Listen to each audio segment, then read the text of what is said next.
नमस्कार दोस्तों, news market 24 channel में आप सभी का स्वागत है। आज की बड़ी खबर जुड़ी है खाद्य तेल के बाजार से। खाद्य तेल के मार्केट में पिछले हफ्ते मार्केट में कोई बहुत ज्यादा तेजी दर्ज नहीं करी गई, ना ही बहुत ज्यादा गिरावट दर्ज करी गई। अंतर्राष्ट्रीय बाजार और भारतीय खाद्य तेल बाजार दोनों के ही मार्केट में एक मिला जुला रुख देखा गया। जहां सीबीओटी सोया तेल में हल्की तेजी के साथ कारोबार देखा गया, वहीं घरेलू भारतीय बाजारों में डिमांड कमजोर होने की वजह से गिरावट आई। आज हम इसी बारे में बात करेंगे कि किस तरह से बाजारों में जो पिछले हफ्ते कारोबार किस तरह से हुआ है खाद्य तेल के मार्केट में, और आने वाले हफ्ते में किस तरह से कारोबार होने की उम्मीद है। आपको विस्तार से पॉइंट टू पॉइंट पूरी खबर के बारे में बताएंगे, इसलिए वीडियो को एंड तक जरूर देखिए।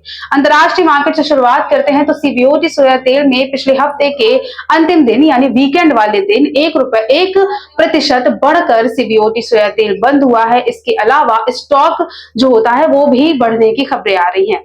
इसके अलावा स्टॉक घटने की खबरें आ रही हैं। 0.33% स्टॉक घटने की वजह से भी कीमतों को थोड़ा बहुत सपोर्ट मिलता हुआ नजर आया। अमेरिका और चाइना के वॉर की जो सिचुएशन है, वहां पर नरमी के संकेत के चलते घरेलू खाद्य तेल के बाजार में एक सपोर्ट आपको देखने को मिलेगा। जिस तरह से अमेरिका और चाइना के बीच में खबरें आ रही हैं कि अब बातचीत का मौका दिया गया है, बातचीत करेंगे, तो अगर ये चीजें सुलझती हैं, सिचुएशन अगर ठीक होती है, तो घरेलू मार्केट पर भी एक सपोर्ट के साथ आप कामकाज देकर चल सकते हैं।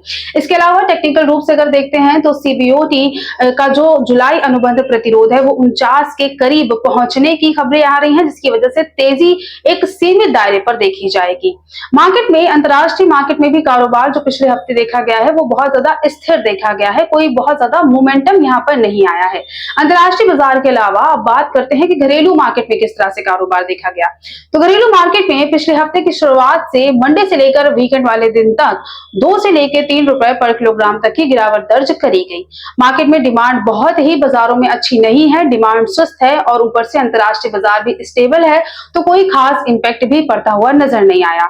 ऊपर से खबरें आयात की भी आ रही हैं कि मार्च में जो सोयाबीन का जो सोया तेल का आयात होता है वो बढ़ता हुआ नजर आया। लगभग 62.5% आयात बढ़ने की खबरों की वजह से स्टॉक को भी सपोर्ट मिला है। जो आपूर्ति है वो बढ़ने की खबरें आई हैं। आपूर्ति अगर बढ़ती है तो कीमतों में गिरावट देखी ही जाती है।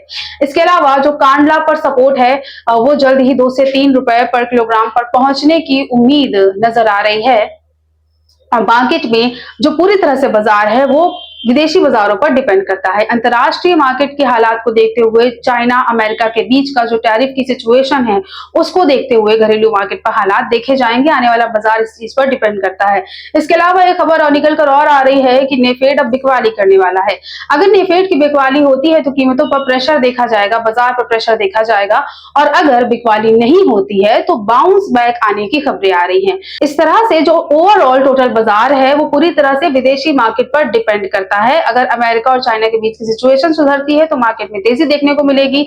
लेकिन एक बात को और ध्यान में रखना चाहिए कि अप्रैल और मई का जो महीना होता है वो ऑलरेडी बहुत अच्छी डिमांड नहीं होती है इस महीने में, तो मार्केट में इन चीजों का भी एक इम्पैक्ट बना रहेगा।